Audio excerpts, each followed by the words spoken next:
কেমন ইনসাফওয়ালা একজন বিচারক ছিলেন ওমর রাদিয়াল্লাহু তাআলা। খলিফাতুল মুসলিমিন নামাজ শেষ করার পর ডাক দিয়া বললেন, সাহাবারা নামাজের পরে তোমরা সকলে বসবা, এখানে বিচার হবে। কেউ কেউ বলতে লাগলেন, খিনজির পান করার অপরাধে, মদ্য পান করার অপরাধে ৮০টা বেত্রাঘাত তার উপর কিন্তু হতে পারে। ওমর রাদিয়াল্লাহু তাআলা তার সন্তানকে অল্প শাসন করে ছেড়ে দেবে কিন্তু না। ওমর রাদিয়াল্লাহু তাআলা জল্লাদকে ডাক দিয়া বললেন, জল্লাদ যাও আমার সন্তানকে ৮০টা বেত্রাঘাত করো।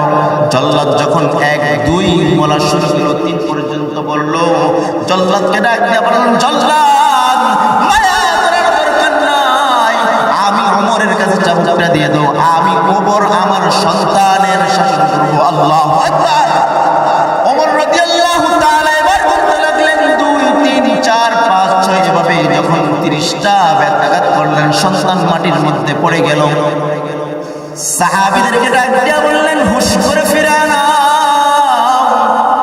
পানি ঢালা হলো। সন্তান যখন আবার বেহুশ থেকে আবার যখন সন্তান জেগে উঠলো, এভাবে আবার যখন ৫০টা পর্যন্ত বাড়ি মারল, ওমর রাদিয়াল্লাহু তাআলার স্ত্রী ডাক দিয়ে বললেন, ও খলিফাতুল মুসলিমিন, আমার সন্তানকে আপনি আর মাইরেন না, বাকি ৩০টার বিনিময় আমি আল্লাহর রাস্তায় একটা করে কুরবানি করে দেব। সুবহানাল্লাহ।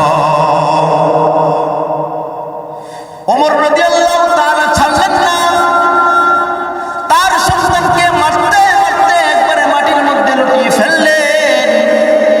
অর্থাৎ সন্তানটা যখন মারা গেলেন, সাহাবীরা কাফন দাফনের ব্যবস্থা করলেন। কাফন দাফন যখন হয়ে গেল, বাকি ৩০টা বাড়ি কবরের মধ্যে যখন মারলেন, আল্লাহকে ডাক দিয়া বলেন, আল্লাহ